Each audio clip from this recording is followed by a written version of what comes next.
Tanpa pengalaman dan skill survive, kurir ini mampu bertahan hidup selama 4 tahun di pulau terpencil tak berpenghuni.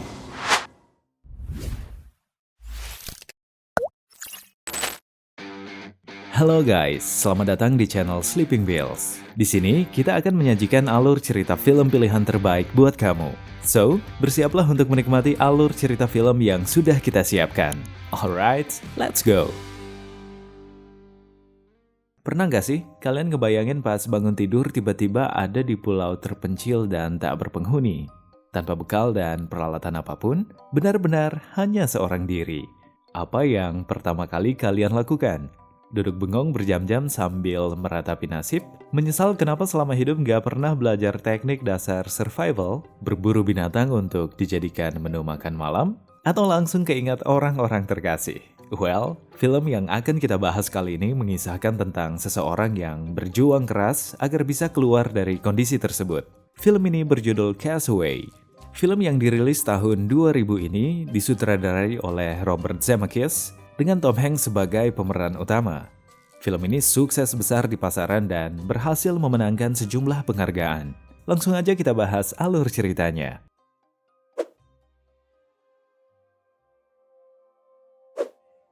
Film dimulai dengan adegan seorang anak berlari membawa paket ke gudang milik perusahaan pengiriman barang. Di sana terdengar seorang pria begitu menggebu menjelaskan pentingnya waktu bagi pelanggan. Pria itu bernama Chuck Nolan, seorang sistem analis eksekutif FedEx yang berdedikasi pada pekerjaannya. Tugasnya adalah memastikan semua barang yang diantarkan selamat dan sampai tepat waktu. Scene beralih di mana Chuck dan Kelly, kekasihnya, menghadiri acara makan malam bersama keluarga. Pertemuan malam itu berlangsung intim dan hangat. Mereka menikmati suasana malam Natal dengan bahagia. Namun tiba-tiba Chuck mendapat tugas dari kantornya. Kali ini dia harus segera ke Malaysia. Kelly sebenarnya sangat berat mengizinkan sang kekasih pergi. Tapi keputusan Chuck sudah bulat. Chuck benar-benar diburu waktu. Agenda tukar kado pun dilakukan di dalam mobil tepat sebelum Chuck siap lepas landas menuju Malaysia. Kelly menghadiahkan sebuah jam lengkap dengan foto dirinya. Chuck sendiri sudah menyiapkan sebuah kado yang hanya boleh dibuka pada malam tahun baru nanti. Chuck pun pergi dan berjanji akan kembali. Chuck yang tertidur di pesawat dibangunkan oleh guncangan akibat turbulensi. Saat menengok ke ruang pilot, Chuck curiga ada yang tidak beres.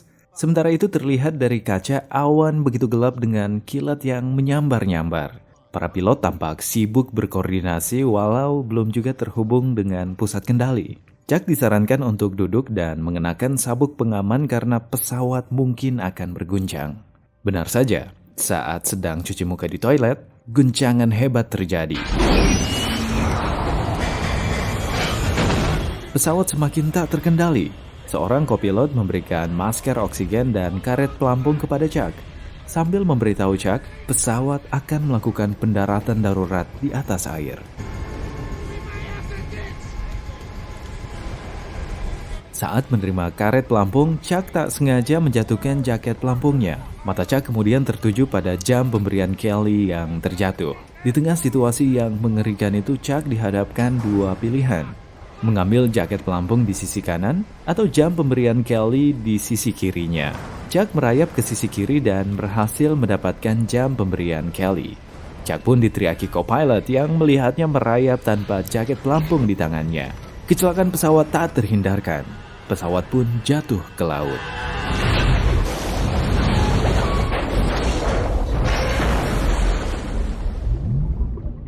Chuck berhasil keluar dari pesawat, mengembangkan pelampung karet yang membawanya ke permukaan. Chuck beruntung karena turbin pesawat yang masih berputar membawa karet pelampungnya terdorong menjauh dari pesawat. Sebelum akhirnya pesawat benar-benar meledak dan hancur berkeping-keping.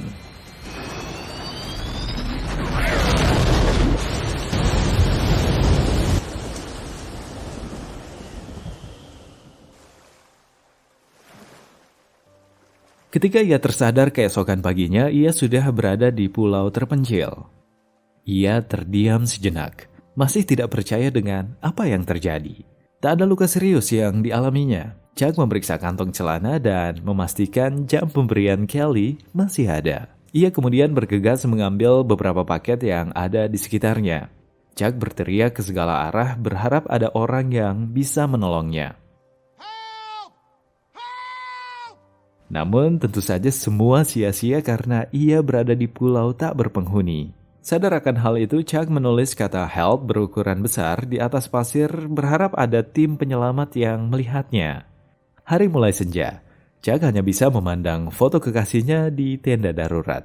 Setelah melewati hari pertama yang sangat melelahkan, adegan berlanjut di mana Chuck terbangun keesokan paginya dan melihat tulisan yang ia buat terhapus air pasang. Tak kehabisan ide, Chuck kemudian mengumpulkan batang kelapa dan kumpulan kayu yang ada di sekitarnya, menyusunnya hingga membentuk tulisan help. Chuck tiba-tiba dikejutkan oleh buah kelapa yang jatuh tepat di sampingnya saat ia hendak membuka paket. Chuck kemudian sadar kelapa bisa memenuhi kebutuhan air minumnya. Namun Chuck kesulitan membuka kelapa karena ketiadaan alat yang memadai. Ia tak menyerah setelah berkali-kali gagal. Dengan mengupayakan berbagai cara, akhirnya ia berhasil membasahi kerongkongannya.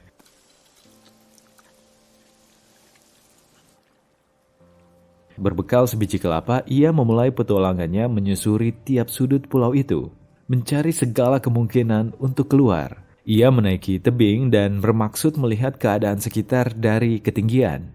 Ia melihat sesuatu yang mengambang di tepi laut. Chuck segera turun dan menghampirinya. Ia sangat shock ketika melihat yang dia temukan adalah mayat kopilot yang memberikan masker oksigen dan karet pelampung. Setelah menguburnya, ia mengambil barang yang bisa ia gunakan seperti sepatu dan senter. Hari berikutnya dilalui Chuck masih dengan perjuangan dan kesendirian, serta ketidakpastian kapan pertolongan akan datang. Pada suatu malam saat Chuck sedang buang air kecil, dari kejauhan ia melihat cahaya lampu yang diduga datang dari sebuah kapal. Ia langsung berteriak-teriak sambil melambaikan tangan, berharap kapal tersebut melihatnya. Chuck tak putus asa lalu mengambil senter untuk menarik perhatian. Fajar mulai tiba, usahanya belum berhasil. Chuck memutuskan berlayar menggunakan pelampung, mendekati kapal yang cahayanya samar-samar masih terlihat. Usahanya sia-sia. Ombak yang besar menghempas karet pelampung juga harapannya.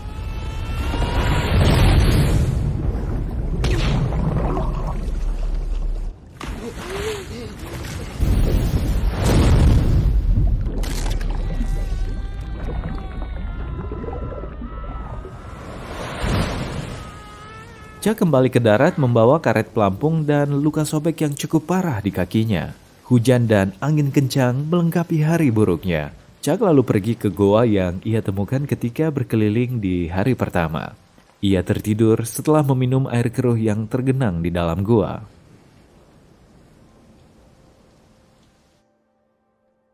Keesokan harinya Chuck terbangun dan langsung memeriksa luka di kakinya.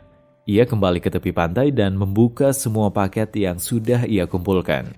Kecuali satu paket yang bergambar sepasang sayap. Chuck berharap menemukan barang yang bisa ia manfaatkan. Ia mengambil beberapa barang seperti sepatu, pakaian, tali, dan bola voli. Setelah itu ia kembali berburu hewan laut untuk dimakan. Nampaknya Chuck tak ingin selamanya makan ikan mentah. Ia mulai berpikir membuat api untuk memasak, menghangatkan diri dan juga untuk menandai keberadaannya. Ternyata tak semudah yang ia bayangkan. Hingga malam tiba, ia belum juga berhasil menyalakan api. Keesokan harinya Chuck masih mencoba hal yang sama. Terus menggesekkan 2 batang kayu hingga patah dan merobek telapak tangannya.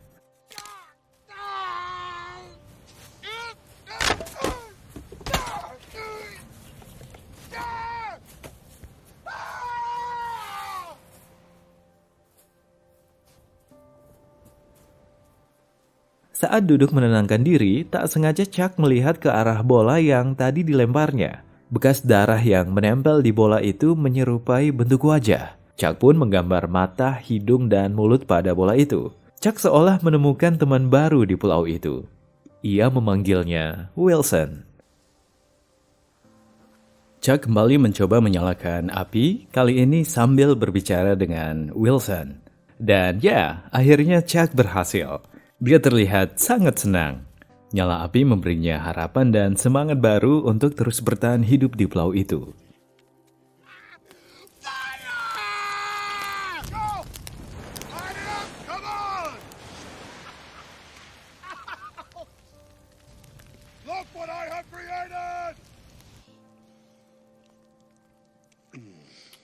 Di suatu pagi terlihat Chuck kesakitan sambil memegang pipinya. Masalah ternyata berasal dari gusinya yang meradang. Chuck kembali ke goa dan sedikit berbagi cerita kepada Wilson sebelum melakukan sesuatu yang membuat ia tak sadarkan diri.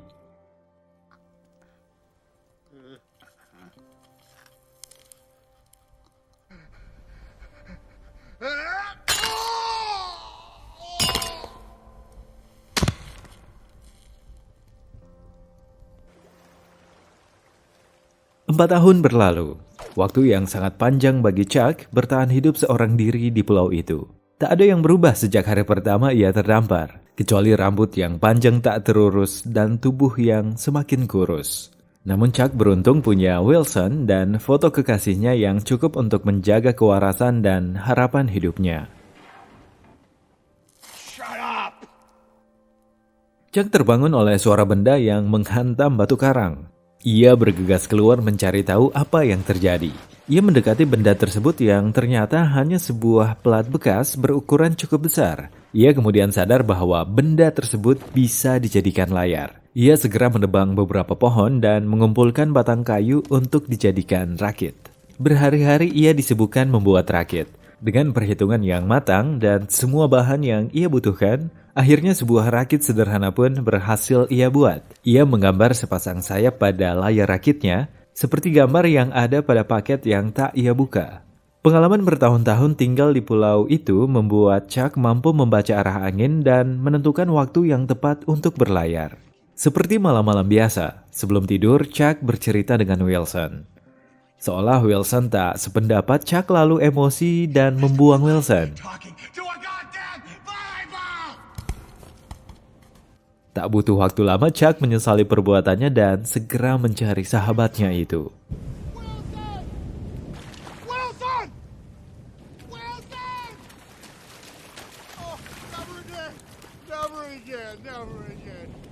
Chuck melukai tangannya dan menggambar ulang wajah Wilson yang telah memudar. Waktu yang dinanti pun tiba. Sebelum meninggalkan pulau, Chuck menulis sebuah kenangan di batu. Rakit pun diturunkan ke laut. Ia tampak siap memulai petualangannya mengarungi luas Samudra Pasifik. Setelah berhasil melewati ombak besar, Chuck menata pulau itu mungkin untuk terakhir kalinya.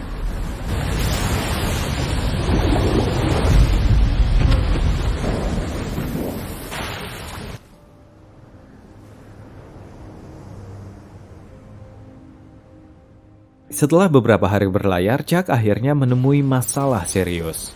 Badai besar membuat layarnya terhempas, mengakibatkan rakitnya tidak lagi berlayar mengikuti hembusan angin. Beruntung rakitnya masih bisa mengapung meski terus diombang-ambing badai tak tentu arah. Chuck tersadar di pagi hari setelah berhasil melewati badai semalam. Ia sadar satu hal, Wilson telah tiada. Setelah melihat ke segala arah, akhirnya dia menemukan Wilson mengambang menjauhi rakitnya. Tanpa berpikir panjang, ia berenang menuju Wilson. Saat jaraknya mulai dekat, tali rakitnya tak cukup panjang untuk sampai ke Wilson. Kini, Chuck dihadapkan dengan dilema besar. Jika ia menyelamatkan Wilson, ia akan kehilangan rakit yang berarti kehilangan kesempatan untuk selamat. Chuck akhirnya merelakan Wilson dengan perasaan bersalah yang teramat sangat.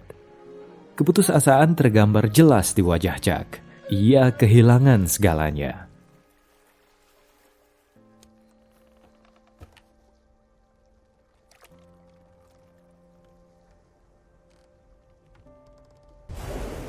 Tak lama kemudian sebuah kapal melintas tepat di samping rakitnya.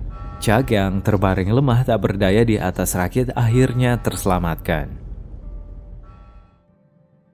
4 minggu berlalu. Adegan memperlihatkan Chuck duduk termenung di pesawat. Beberapa saat kemudian temannya datang lalu memberitahu akan ada acara penyambutan di bandara. Chuck bertanya, apakah Kelly benar-benar akan ada di sana?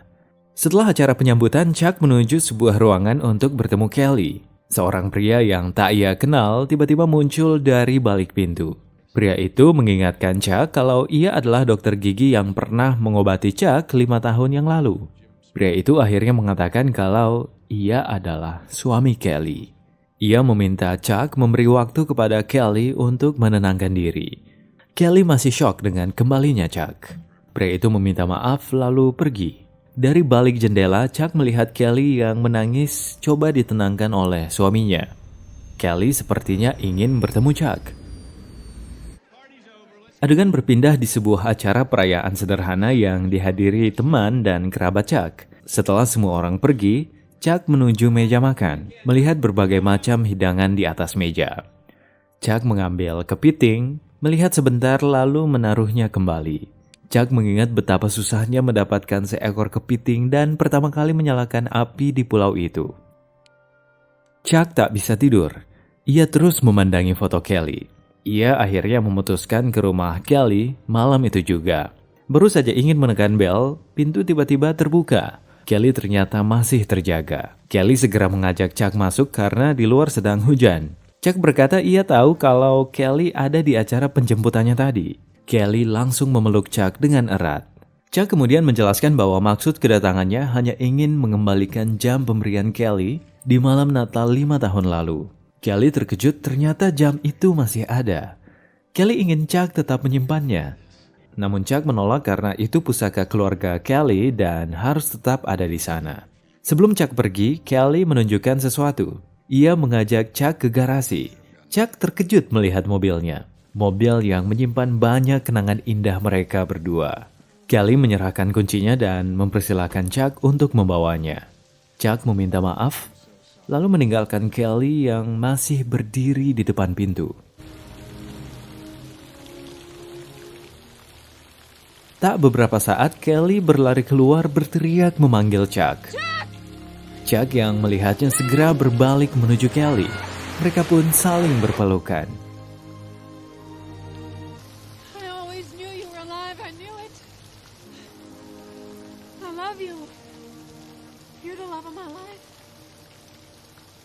I love you too, Kelly.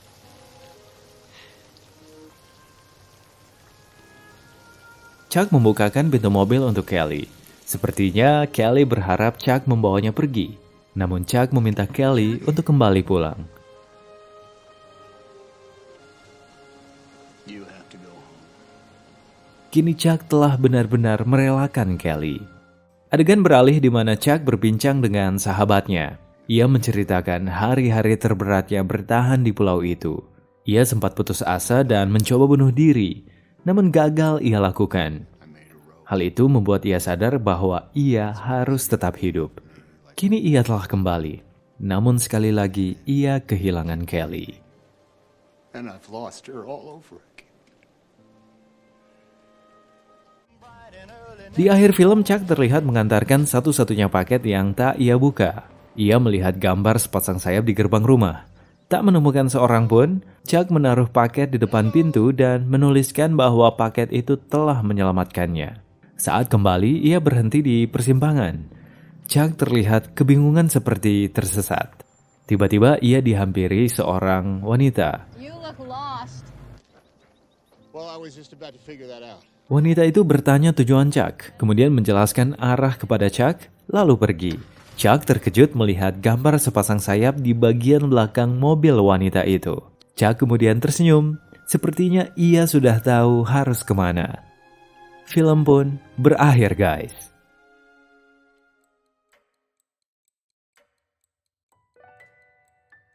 Film Castaway tidak hanya menarik, tapi juga mengajarkan kita bahwa hidup memang penuh dengan ketidakpastian. Kadang pilihan hidup yang kita ambil membawa kita ke tempat yang tak terduga. Begitu juga ketika kita menghadapi masalah yang bikin putus asa, guys. Tapi coba lihat Chuck Nolan. Ia memilih untuk tidak menyerah dan terus bertahan. Karena kadang-kadang bertahanlah yang menjadi kunci untuk mengatasi setiap masalah yang kita hadapi. So, gimana menurut kamu alur cerita film ini? Tuliskan pendapatmu di kolom komentar, guys. Anyway, terima kasih sudah menonton. Sampai jumpa di video selanjutnya.